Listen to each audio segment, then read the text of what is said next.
guys, welcome back to Sports Plus Passion. I'm your host, Brana Mark. Let's jump into topic numero uno. Just starting off where I left from my last episode, the Cleveland Browns. The last episode I said, oh, they possibly maybe kind of have a chance to go to playoffs. Okay, now it's definitely out of the window for them because they fired their head coach, Hugh Jackson, and their offensive coach, Todd Haley. Now, there's a lot of drama in between why and how that went about, but let me just say this. Hugh Jackson went 3-36-1 during his 3 seasons with the Cleveland Browns. He should have been fired. He went 1-15 his first season and then 0-16 the next season. He had 7 different quarterbacks play under him and only one with a winning record, Tyrod Taylor, and he went 1-1-1. Now, obviously, you have Baker Mayfield who kind of changed things there, but now you have a coaching staff that has completely been shifted. Greg Williams,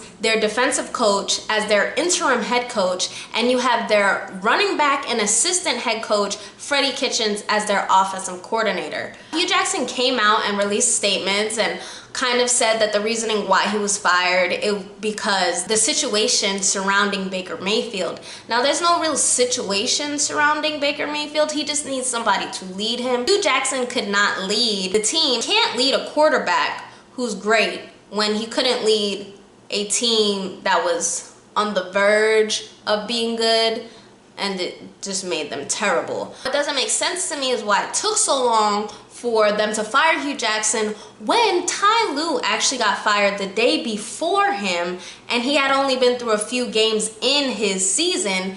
And Ty Lue is the only person to bring a ring to LeBron James and a trophy while in Cleveland. Now you have Baker Mayfield. He's a great talent, like I said before, and he has so much potential to help the Browns dig themselves out of the hole that they're in. And he's already kind of crawled his way up the walls. They're 2-6-1, which is their best record in years. As long as they figure out who they're going to put on this staff, which is going to be left up to John Dorsey. John Dorsey is the Browns GM currently. He came from the Chiefs. Now look at the Chiefs. They're an amazing team, but it took them a while to get there. So John Dorsey is definitely going to have to put on his work gloves for this one and figure this thing out, because since the Browns have sucked so long, they've always had a top pick. So they always get the best players, but they don't keep them and they don't nurture them. And this is the problem, because they just continue to suck as a franchise.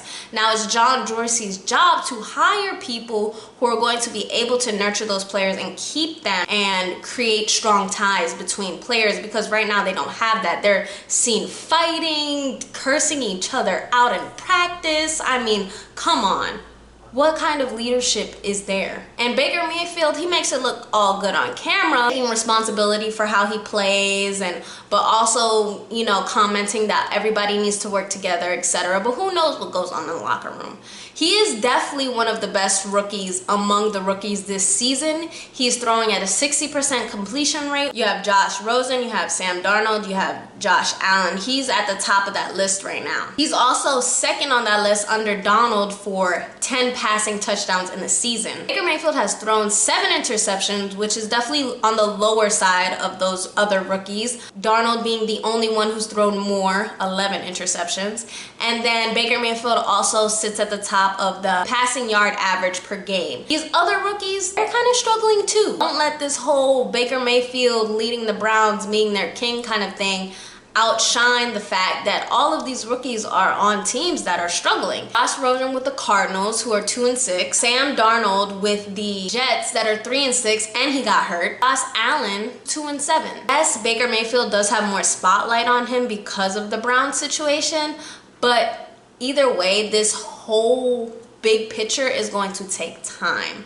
And if Baker Mayfield says that he is committed to the Browns and that he's going to stay, he definitely will be a historical player. Let's just hold on that thought and kind of see how this season ends up and what they do to prepare for next season. Topic number 2, Derrick Rose. If you didn't cry when Derrick Rose was crying because he scored 50 points in a game, you don't have a heart. The emotion that was in that man's face, in his sweat, in his tears was moving. It was incredibly moving. And if you know Derrick Rose's story, then you definitely shed a tear. Let's run through his career real quick. 2008, he was Rookie of the Year. Next year, he made the All-Star team. Then the next year, his 2010 to 2011 season, he was an MVP. Mind you, he's been the only MVP from the Bulls besides Michael Jordan. He was the youngest MVP to ever receive that title. His 11-12 season where he tore his ACL. The next year where he took the year off. His return,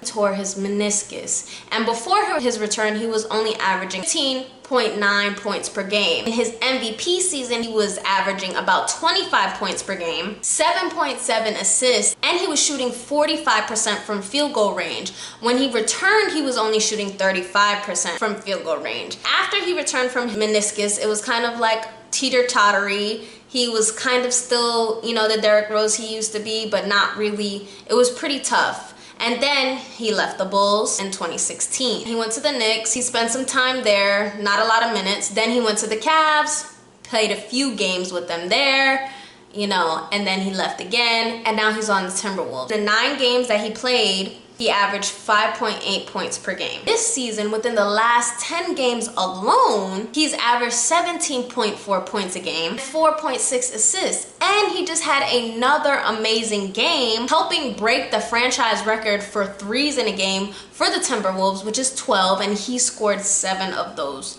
threes. I'm not saying Derrick Rose is the MVP Derrick Rose he was in 2010, 2011, but man, he is definitely looking like some kind of superstar again. He is looking like a franchise player, a leader, a trendsetter on the court. He is setting the pace. He is definitely getting back to that real, true, nitty-gritty, you know, passionate, amazing form of playing Derrick Rose. The Timberwolves, yeah, they definitely can go to the playoffs this year. As long as Derrick Rose, you know what, I'm not even gonna say it. They're gonna make it to the playoffs. Anyways, topic number 3. Not so great, the Lakers. The drama continues. Magic Johnson met with Luke Walton and admonished him for his coaching style, which basically means he warned him. Like, if you don't get your mess together, you're gonna get fired. And then, of course, you had the back and forth releases of statements. Magic Johnson was like, oh no, you know, I told him we're all good, man, and you're not gonna get fired unless something crazy happens, which it won't. A threat. And Luke Walton, he's super cool, calm, and collected, which I really respect him for. He released a statement and he said, you know what, I feel confident in my role here and I don't think I'm going anywhere. One thing that helps that statement that he made is that LeBron James hasn't really chimed in on this situation. Usually when he chimes in is when he does not have a good relationship with the coaches. When he doesn't have a good relationship with the coaches, they go bye-bye. Now that relationship seems fine. He doesn't seem to be pushing over Luke Walton or kind of having those I'm the coach moments on the sidelines, kind of just adjusting to where he is, which is great because he has definitely said multiple times that it's going to take time for this team to adjust. They're star-studded, but they have had some issues in the beginning of the season. First, getting into a brawl and losing 2 of their starters, Brandon Ingram and Rajon Rondo. So now you have those 2 people back in the lineup. Okay, now we kind of have to start where we left off. The chemistry wasn't all the way there, but now we really got to get it up because 5 and 6, our head coach is getting threatened by the owner, and etc., etc. Also add in a player, Tyson Chandler, that they literally just grasped somehow. Already added to the defense. He played his first game against the Timberwolves, ironically, and the same game where Derrick Rose looked amazing, but they won, so that's a good thing because Derrick Rose was definitely outplaying them. Lakers allowed fewer points in the paint while Tyson Chandler was in the lineup, so that's a good thing. All of these players are not on the same page, and you can tell that. They're all great individually, but they have to learn how to be great together, and it's just not happening right now. Are they going to go to the playoffs? Possibly. Anything can happen. If they keep progressing the way they are, everybody stays healthy, they stop having fights on the court, I mean, yeah, they can probably go to the playoffs. Are they gonna go to the finals?